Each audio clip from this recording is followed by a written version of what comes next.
मंच पर विराजमान दिल्ली की लोकप्रिय मुख्यमंत्री श्रीमती रेखा गुप्ता जी, केंद्रीय मंत्री श्रीमती अन्नपूर्णा देवी जी, श्रीमती सावित्री ठाकुर जी, राष्ट्रीय महिला आयोग की चेयरपर्सन श्रीमती विजया रहाटकर जी, यहाँ आप सबके बीच भी कई वरिष्ठ लोग बैठे हैं, सांसद है, विधायक है। हमारे लोकसभा के पूर्व स्पीकर आदरणीय मीरा कुमार जी भी हमारे बीच है।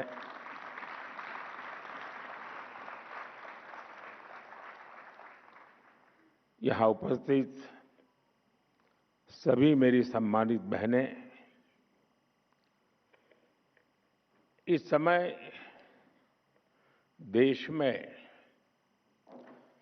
बैसाखी के पर्व की उमंग है। कल देश के अलग अलग हिस्सों में नववर्ष भी मनाया जाएगा। मैं आज जलियांवाला बाग नरसंहार के वीर बलिदानियों को भी श्रद्धांजलि देता हूं। साथियों, देश की विकास यात्रा के इन अहम पड़ावों के बीच भारत 21वीं सदी के सबसे बड़े निर्णयों में से एक निर्णय लेने जा रहा है।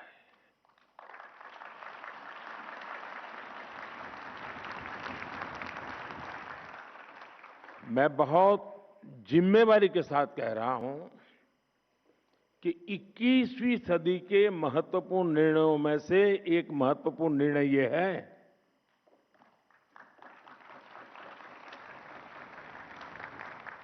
ये निर्णय नारी शक्ति को समर्पित है।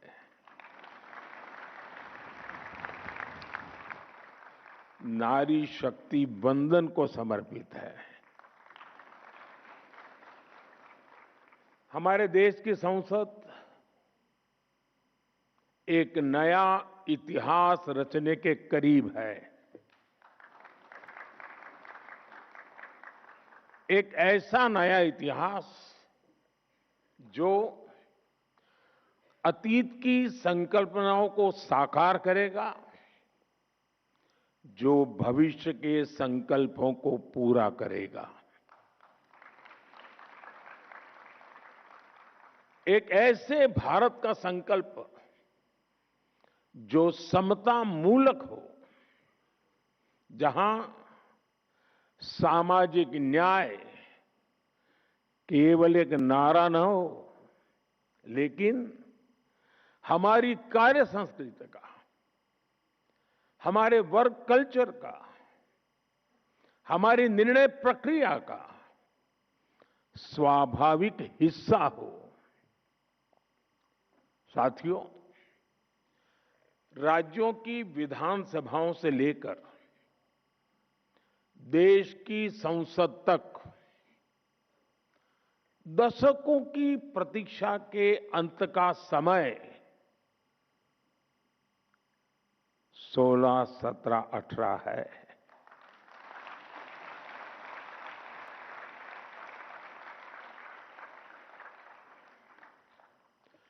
दो 2023 में नई संसद में जो नया भवन निर्माण हुआ, उसमें हमने नारी शक्ति वंदन अधिनियम के रूप में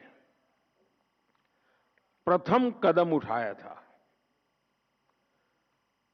वह समय से लागू हो सके, महिलाओं की भागीदारी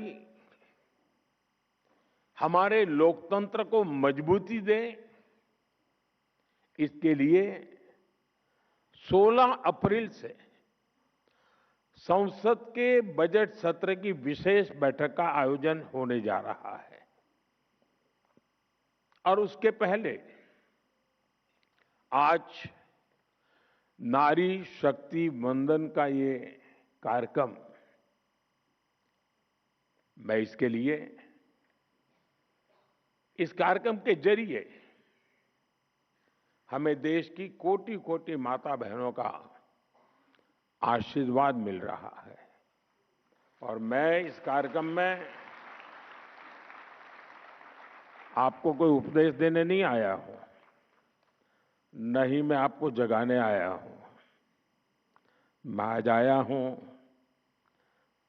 आप सबके, देश की कोटि कोटि माताओं बहनों के आशीर्वाद लेने के लिए।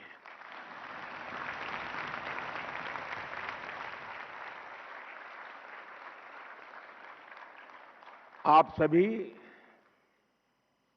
देश के कोने कोने से आई हैं। मैं आपकी इस उपस्थिति के लिए, इस महत्वपूर्ण काम के लिए आपने जो समय निकाला है, इसके लिए आपका हृदय से अभिनंदन करता हूं। साथ ही भारत की सभी महिलाओं को एक नए युग के आगमन की बधाई भी देता हूं। साथियों, लोकतांत्रिक संरचना में महिलाओं को आरक्षण देने की जरूरत दशकों से हर कोई महसूस कर रहा था, चर्चा भी होती थी। इस विमर्श को करीब करीब 4 दशक बीत गए, 40 साल बीत गए। इसमें सभी पार्टियों के और कितनी ही पीढ़ियों के प्रयास शामिल है। हर दल ने इस विचार को अपने अपने ढंग से आगे बढ़ाया है। 2023 में जब नारी शक्ति वंदन अधिनियम आया था, तब भी सभी दलों ने सर्वसम्मति से इसे पास कराया था।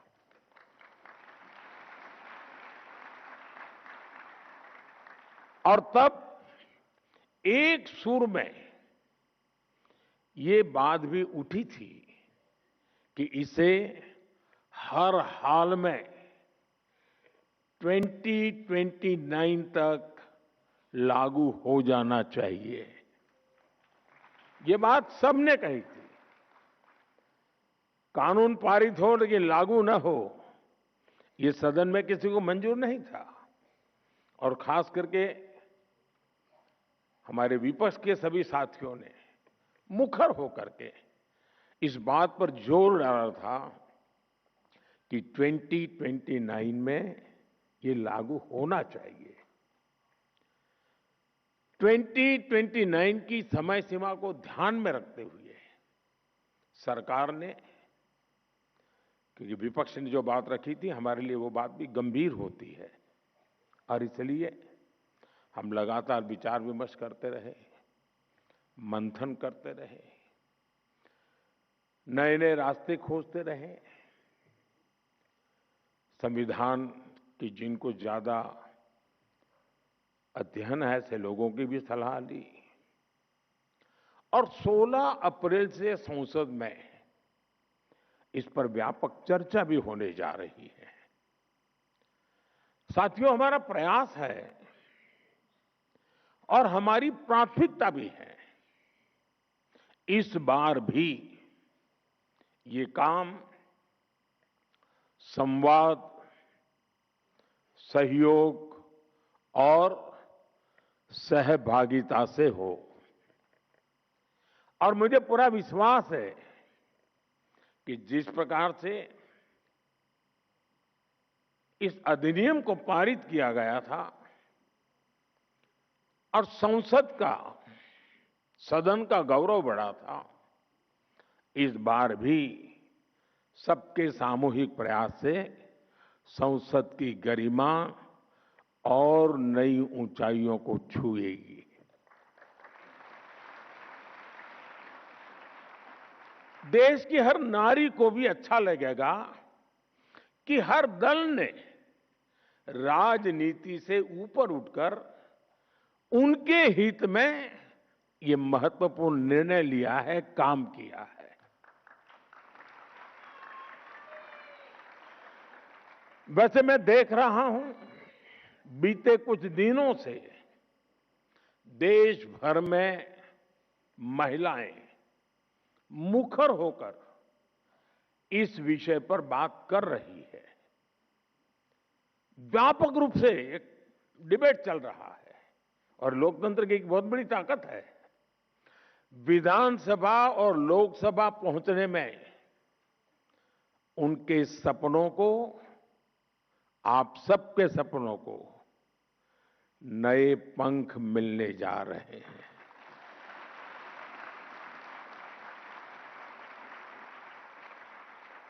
मैं अनुभव कर रहा हूं, देश में एक सकारात्मक माहौल बना है।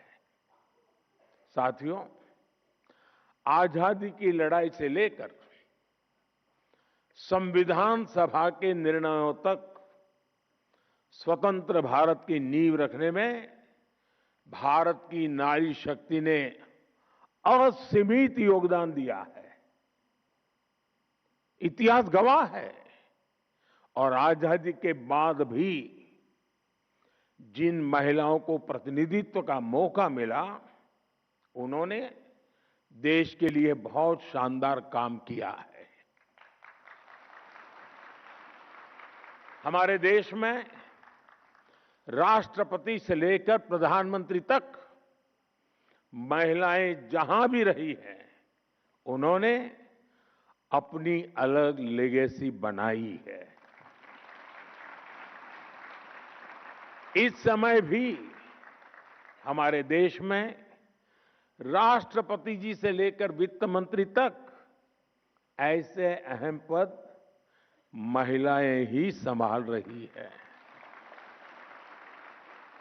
उन्होंने देश की गरिमा और गौरव दोनों को बढ़ाया है। साथियों, हमारे देश में महिला नेतृत्व का एक बेहतरीन उदाहरण पंचायती राज संस्थाएं भी हैं। आज भारत में 14 लाख से अधिक महिलाएं लोकल गवर्नमेंट बॉडीज में सफलतापूर्वक काम कर रही हैं।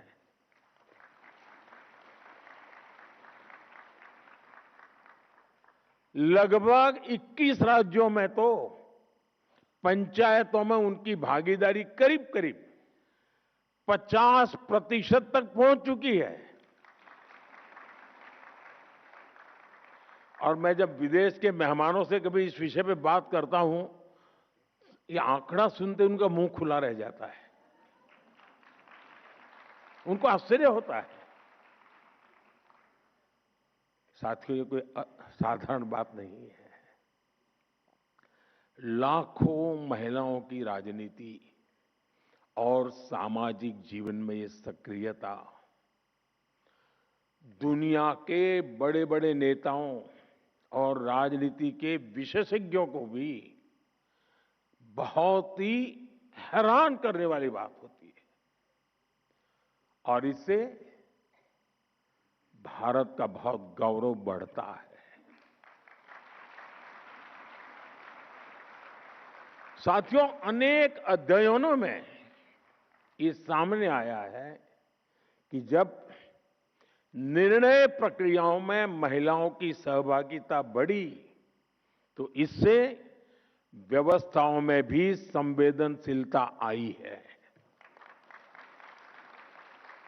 और ये बहुत बड़ी ताकत होती है। और इसका परिणाम है पानी, शिक्षा, स्वास्थ्य, पोषण ऐसे कई विषयों में ज्यादा समर्पण भाव से, ज्यादा संवेदनशीलता से परिणामकारी काम हुए हैं। जल जीवन मिशन, मैं समझता हूं इसकी सफलता का सबसे बड़ा उदाहरण है। इसमें पंचायत स्तर पर महिलाओं की भागीदारी की ही बहुत बड़ी भूमिका है। साथियों, हमारे लोकल बॉडीज और संस्थानों में इतने वर्षों से जो लाखों महिलाएं काम कर रही हैं, नेतृत्व कर रही है, उनके पास ग्रास रूट लेवल का बहुत समृद्ध और लंबा अनुभव है। वो अब और बड़ी भूमिका के लिए तैयार है और तत्पर भी है। मैं मेरा अपना निजी अनुभव बताता हूं। ये सामर्थ्य क्या होता है। मैं 2001 में नया नया मुख्यमंत्री बना। मुझे कोई ज्यादा अनुभव नहीं था सरकार चलाने का, शासन व्यवस्था का। एक प्रकार से मैं नया व्यक्ति था। शायद 2002 या 2003 की घटना होगी। हमारे एक विधायक मेरे पास आए, बोले मेरे क्षेत्र में एक गांव की पंचायती की बहनें आपको मिलना चाहती हैं। ये खेड़ा डिस्ट्रिक्ट, आनंद डिस्ट्रिक्ट का इलाका था जहां सरदार साहब का जन्म हुआ था। तो मैंने कहा भाई उनको पंचायत का कोई काम होगा तो पंचायत मंत्री को मिला लीजिए उनको। नहीं, बोले साहब वो आपसे मिलना चाहते हैं। मैं कहा क्यों? तो बोले पंचायत में सबकी सब मेंबर महिलाएं हैं, एक भी पुरुष मेंबर ही नहीं है हमारी पंचायत में। मैंने कहा ऐसे कैसे? बोले गांव वालों ने तय किया कि इस बार प्रधान महिला है तो मेंबर भी सब महिला, कोई पुरुष चुनाव ही नहीं लड़ा था। तो मेरा ध्यान स्वाभाविक गया। मैंने कहा भाई जरूर मैं मिलूंगा। छोटा सा गांव था, कोई शायद 13 मेंबर की पंचायत थी। तो मैंने उनको समय दिया, वो सब आए मिलने के लिए। वो 13 बहनें थी, उसमें जो गांव की प्रधान बनी थी वो शायद 8वीं कक्षा तक पढ़ी थी। बाकी जो बहनें थी, एक दो बहनों तो घूंघट भी लगा हुआ था। वो ज्यादा शायद कुछ तो होगी जिन्होंने स्कूल भी नहीं देखा होगा।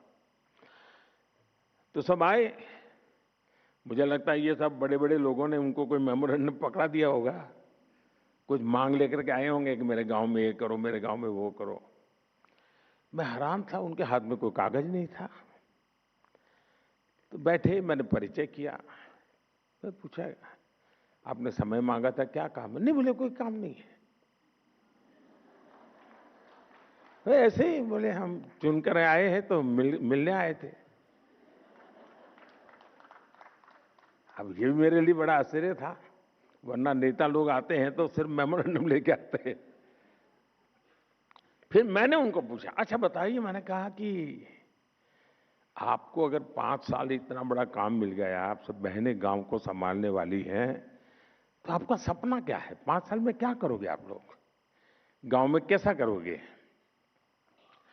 सामान्य होता तो क्या जवाब देता? ये जो हम जैसे बड़े बड़े दिखते हैं ना, वो क्या जवाब देते हैं? स्कूल बना लेंगे, अस्पताल बना देंगे, रोड बना देंगे, ऐसे ही जवाब देते। उस दिन 8वीं कक्षा पढ़ी हुई इस प्रधान ने और उसके साथ आई हुई महिला मेंबर्स ने मुझे जो जवाब दिया, वो शायद दुनिया का बड़े से बड़ा अर्थशास्त्री नहीं दे सकता है। और वो बात आज भी मेरे लिए एक लेसन की तरह है। मैं सीएम बना, पीएम बना, लेकिन उस पंचायत की महिलाओं की वो बात मेरे लिए आज भी मार्गदर्शक है। आपको आश्चर्य होगा, ऐसा क्या जवाब दिया होगा। जब मैंने उनको पूछा क्या करेंगे आप, 5 साल आपको मिले हैं, गांव ने आपको नहीं बढ़ाया था, तब उन्होंने मुझे जवाब दिया, साहब एक इच्छा है। मैंने कहा क्या, और वो जवाब आज भी मेरे कानों में गूंजता रहता है।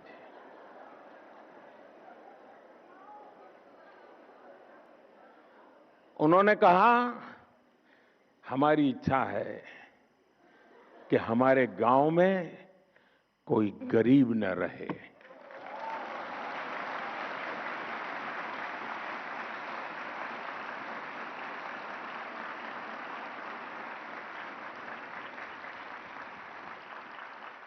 बड़े से बड़े अर्थशास्त्रियों के लिए भी इससे बड़ा कोई संदेश नहीं हो सकता है।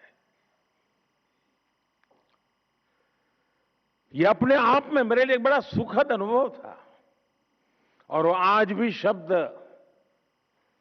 मेरे कानों में गूंजते रहते हैं। और इसलिए जमीन से जुड़े हुए अनुभव से जो वाणी निकलती है ना, वो वेद वाक्य बन जाता है।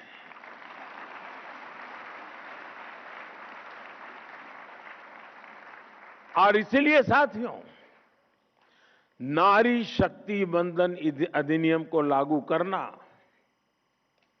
ऐसी सभी महिलाओं के जीवन का बहुत बड़ा अवसर बनने जा रहा है। अब पंचायत से आगे बढ़कर पार्लियामेंट पहुंचने का उनका सफर और आसान होने जा रहा है। साथियों, आज विकसित भारत की हमारी यात्रा में महिलाओं की भूमिका और भी अहम हो गई है। मुझे संतोष है कि 2014 में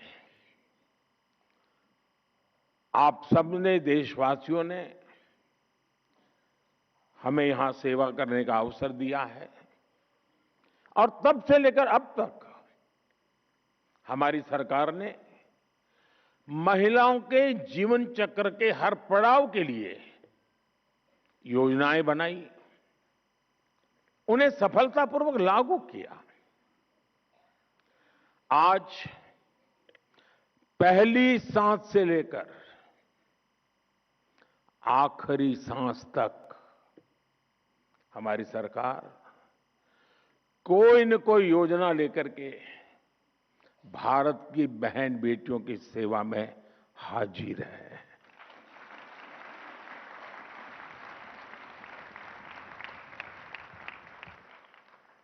गर्भ में बेटी की हत्या ना हो, इसके लिए हमने बेटी बचाओ बेटी पढ़ाओ अभियान शुरू किया।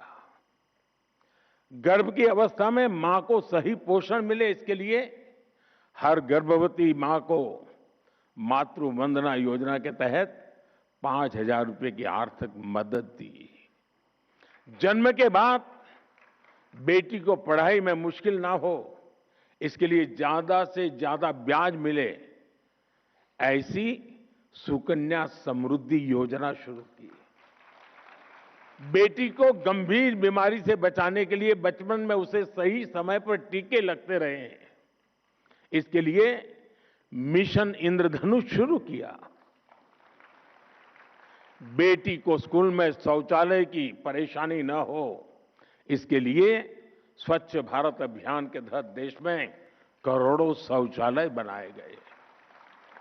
बेटी को पीरियड्स के दौरान परेशानी ना हो, इसके लिए लगभग मुफ्त में सैनिटरी नैपकिन देने का अभियान शुरू किया गया। बेटी अगर स्पोर्ट्स में आगे जाना चाहती हैं, तो उसे खेलो इंडिया अभियान के तहत सालाना 1 लाख रुपए तक की मदद मिल रही है।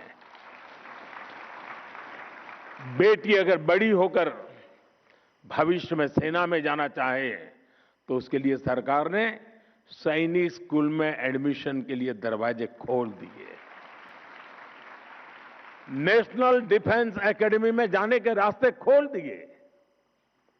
जीवन के आगे के पड़ाव में बेटी को रसोई में धुएं की परेशानी ना उठानी पड़े, इसके लिए हमने उज्ज्वला योजना शुरू की, करोड़ों गैस कनेक्शन मुफ्त दिए। बेटी को मीलों तक सिर पर पानी ना ढोना पड़े, इसके लिए हमने हर घर नल से जल अभियान शुरू किया। बेटी को अपने परिवार के लिए राशन की चिंता ना करने पड़े, इसके लिए मुफ्त राशन की योजना शुरू की। अपने पारिवारिक जीवन में बेटियों को इलाज की चिंता न हो, इसके लिए उन्हें 5 लाख रुपए तक का मुफ्त इलाज देने वाली आयुष्मान योजना संभव बनाई दी। 80% तक डिस्काउंट पर सस्ती दवा के लिए जन औषधि केंद्र, इन सब का सबसे ज्यादा लाभ हमारी बहनों और बेटियों को हो रहा है। साथियों, आप सभी इस बात को भली भांति जानते हैं कि भारत में महिलाओं को सशक्त करने के लिए उनकी आर्थिक भागीदारी को बढ़ाना आवश्यक है। इसलिए हमने अपनी सरकार के हर निर्णय में, हर योजना में इस पहलू का ध्यान रखा। पहले परिवार की संपत्ति मुख्य रूप से पुरुषों के नाम होती थी। घर है तो पुरुष के नाम पर, खेत है तो पुरुष के नाम पर, दुकान है तो पुरुष के नाम पर, गाड़ी है तो पुरुष के नाम पर, स्कूटर है तो भी पुरुष के नाम पर, और यह सहज चलता था। हमने पीएम आवास योजना में घरों को प्राथमिकता के आधार पर परिवार की महिलाओं के नाम पर रजिस्टर करना शुरू किया।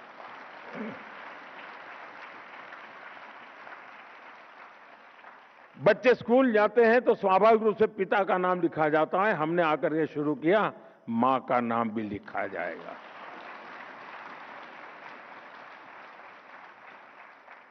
बीते 11 साल में इस निर्णय का लाभ 3 करोड़ से ज्यादा महिलाओं को अपने घर का नाम, घर खुद के मालकिन बनी है।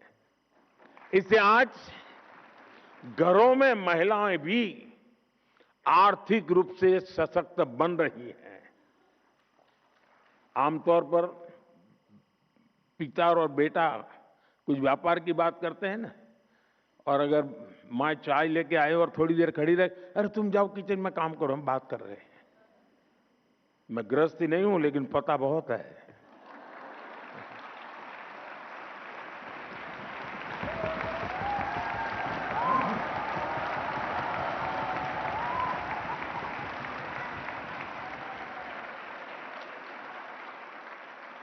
लेकिन अब जब वो आर्थिक ताकत बनी है ना, तो बेटा भी कहता है, अरे जरा मम्मी को बुलाइए ना बातचीत में, उनको बुलाइए ना।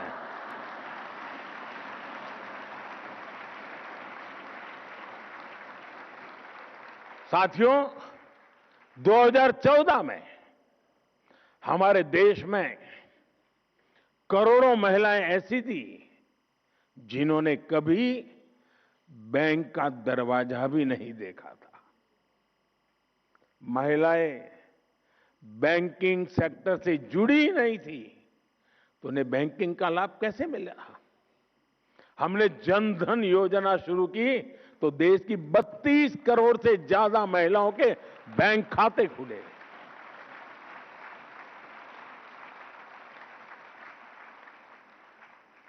मैं जब गुजरात में था तो एक निर्णय मुझे बड़ा, शुरुआत में बड़ी कठिनाई हुई थी। गुजरात में कोऑपरेटिव डेयरी का बड़ा साम्राज्य है, बहुत बड़ा काम हो रहा है, और पशुपालन का ज्यादातर काम हमारी माताएं बहनें करती हैं। वो दूध भरने के लिए जाती हैं और फिर वो पैसे हफ्ते के बाद वो देते हैं, तो पुरुषों के देते थे पैसे। मैं जब मुख्यमंत्री बना, मैंने कहा मैं नहीं दूंगा पुरुषों को।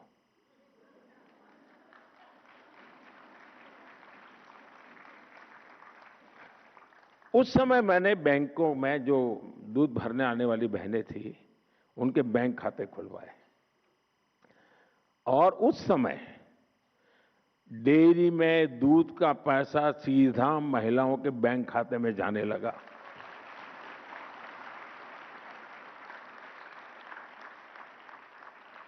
साथियों, आज हमारी बेटियां नए नए बिजनेस में अपनी पहचान बना रही है।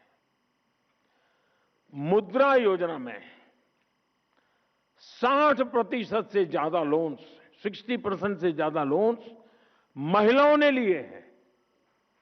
देश की स्टार्टअप रिवॉल्यूशन को भी महिलाएं लीड कर रही है। आज 42% से ज्यादा रजिस्टर्ड स्टार्टअप्स में कम से कम एक महिला डायरेक्टर है।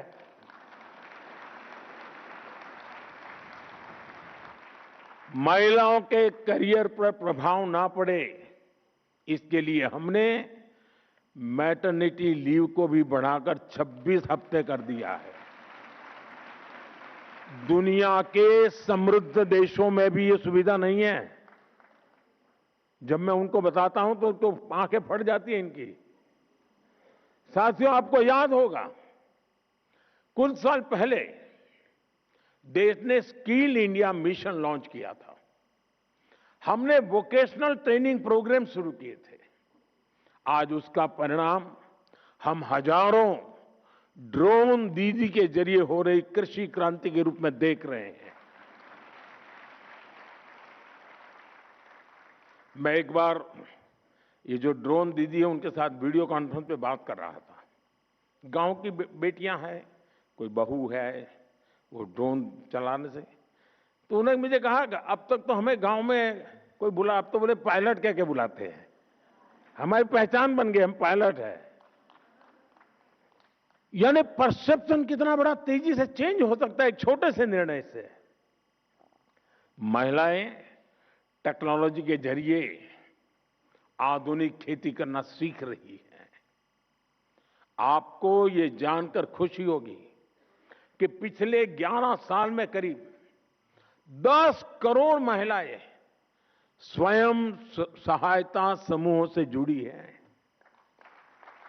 सरकार ने ग्रामीण अर्थव्यवस्था को गति दे रही ऐसी 6 करोड़ बहनों को लखपति दीदी बनाने का लक्ष्य रखा है और इसमें से 3 करोड़ से ज्यादा ग्रामीण महिलाएं लखपति दीदी बन चुकी है।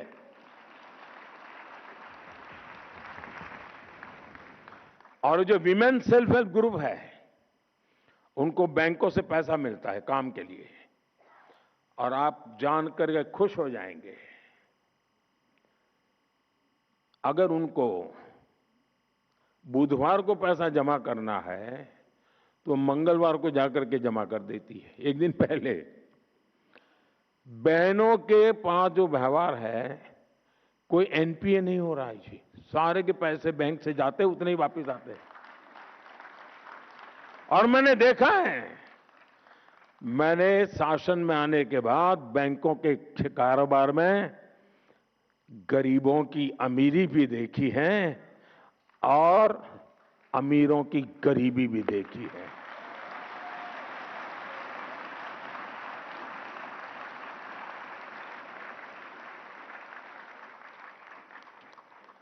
इतना ही नहीं साथियों, ये हमारी माताएं बहनें वोकल फॉर लोकल की ब्रांड एम्बेसडर बन रही हैं।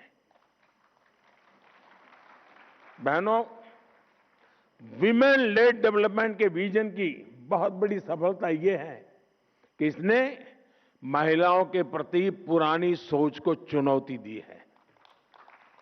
अब G20 समिट हमारा जब चल रहा था, हम चेयर कर रहे थे, दुनिया के देशों को मुझे समझाना पड़ा था कि विमेन डेवलपमेंट और विमेन लेड डेवलपमेंट में क्या अंतर होता है। दुनिया का बहुत बड़ा वर्ग विमेन डेवलपमेंट तक सहमत था, विमेन लेड डेवलपमेंट के लिए मुझे ताकत लगानी पड़ी थी और हमें सफलता मिली थी। इस सोच का परिणाम है कि आज महिलाएं उन सेक्टर्स में भी बुलंदियों को छू रही हैं जहां कभी पुरुषों का एकाधिकार माना जाता था। आज हमारी बेटियां फाइटर पायलट बनकर आसमान की बुलंदियां छू रही हैं। आज भारत में विश्व के किसी भी देश की तुलना में, यह आंकड़ा भी आपको खुश कर देगा, विश्व के किसी भी देश की तुलना में महिला पायलटों का प्रतिशत सबसे अधिक हिंदुस्तान में है।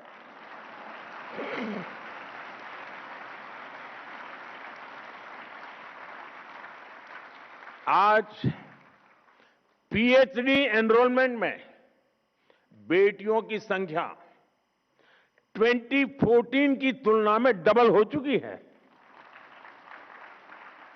हायर एजुकेशन और रिसर्च में करीब करीब आधी भागीदारी हमारी बेटियों की है।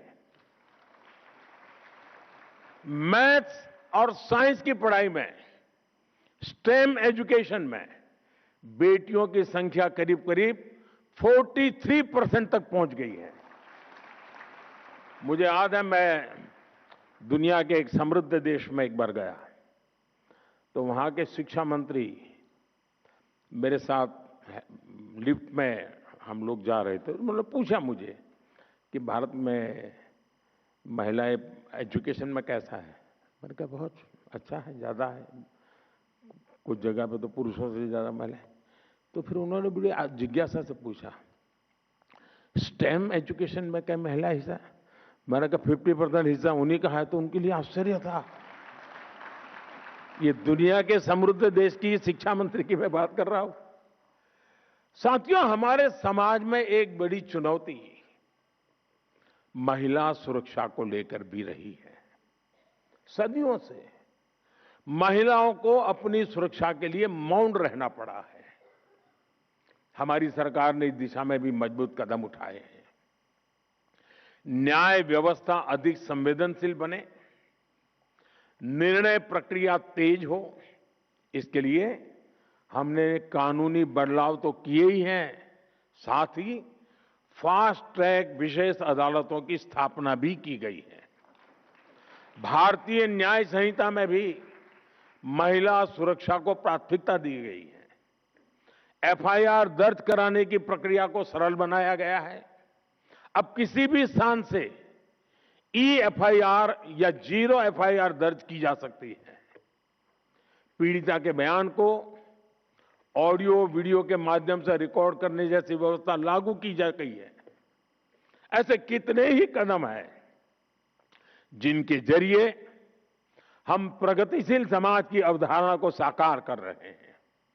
साथियों, जीवन के हर पड़ाव, हर चिंता, सुख दुख, हर अवसर पर ऐसी हर परिस्थिति में ध्यान देते हुए हमारी सरकार ने अनेक छोटे बड़े कदमों से महिलाओं को सशक्त किया है। इसी का परिणाम है देश अब अपने लोकतंत्र को नई बुलंदी पर लेकर जाने के लिए तैयार है। साथियों, देश की नारी शक्ति ने अपने परिश्रम, साहस और आत्मविश्वास से नई ऊंचाइयों को छुआ है। अब हमें मिलकर इस शक्ति को नई ऊर्जा देनी है। उसके लिए अवसरों का विस्तार करना है। मैं आज इस मंच से देश की माताएं, बहनें, बेटियां सबको विश्वास दिलाना चाहता हूं कि देश उनकी आकांक्षाओं को समझता है और उनके सपनों को साकार करने के लिए हर आवश्यक कदम उठा रहा है। साथियों, मैं संसद में होने वाली चर्चा से पहले देश की नारी शक्ति से भी अपील करता हूं कि आप इस पूरी प्रक्रिया में अपनी सक्रियता बनाए रखिए। आप अपने अपने क्षेत्र के सांसदों से भी जरूर मिलिए। देश की महिलाएं अपने सांसदों से अपना पक्ष रखें, अपनी अपेक्षाएं उन्हें बताएं और जिस दिन वो सदन में आने के लिए अपने यहां से निकले तो जरा फूलमालाएं देकर के उनको विदाई भी दीजिए।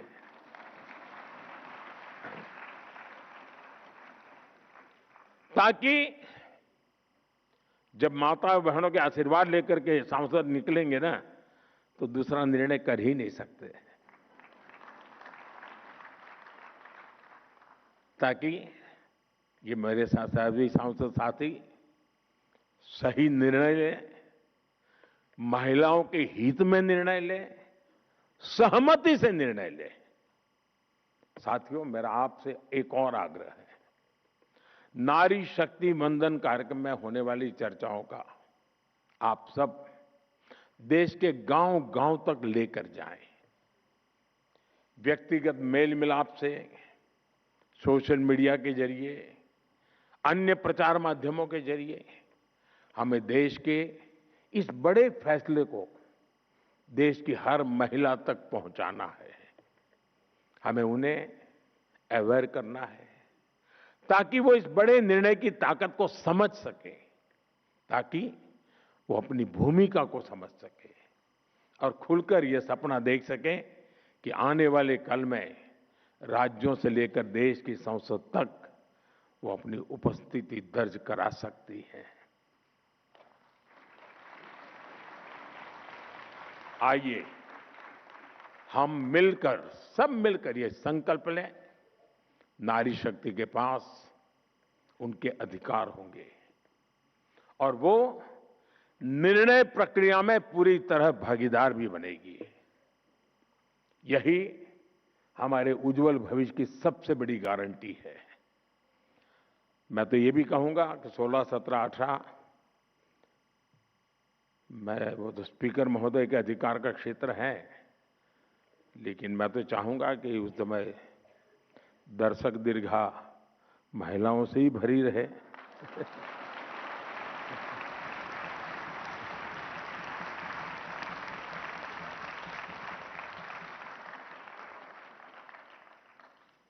एक उत्सव का माहौल बनेगा पूरे देश में और ये दल वो दल वाला विषय नहीं रहने वाला है।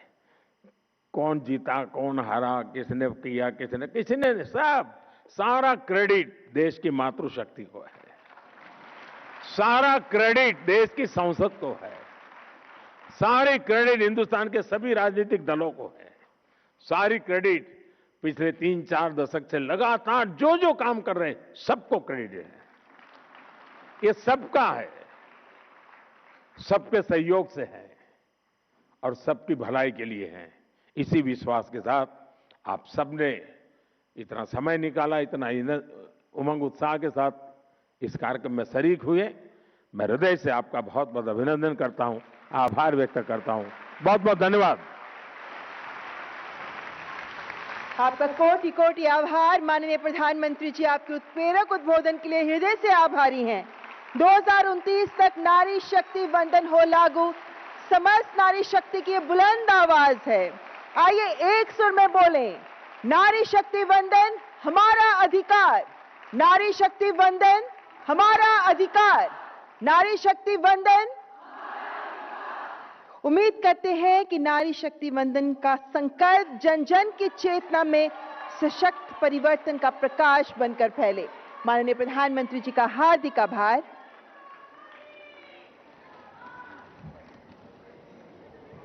विशिष्ट अतिथिगण के प्रस्थान। तो सीधी तस्वीरें आपको दिखाते नई दिल्ली के विज्ञान भवन से, जहां पर नारी शक्ति वंदन सम्मेलन का कार्यक्रम का आयोजन हुआ और प्रधानमंत्री नरेंद्र मोदी, वे जिन्होंने देश की नारी शक्ति को नई पहचान, नया आत्मविश्वास, नई दिशा दी है, जिन्होंने महिलाओं को सशक्त बनाकर उनके सपनों को नई उड़ान दी है, जिनके नेतृत्व में नारी आज केवल सहभागी नहीं बल्कि राष्ट्र निर्माण की अग्रदूत बनकर उभर रही है, जिन्होंने उन्हें अपने सामर्थ्य को पहचानने व साकार करने की प्रेरणा दी है। आइए ऐसे दूरदर्शी, प्रेरणा स्रोत एवं युग नायक नेता आदरणीय प्रधानमंत्री जी का एक बार पुनः हृदय की अनंत गहराइयों से आत्मीयतापूर्ण स्वागत करें।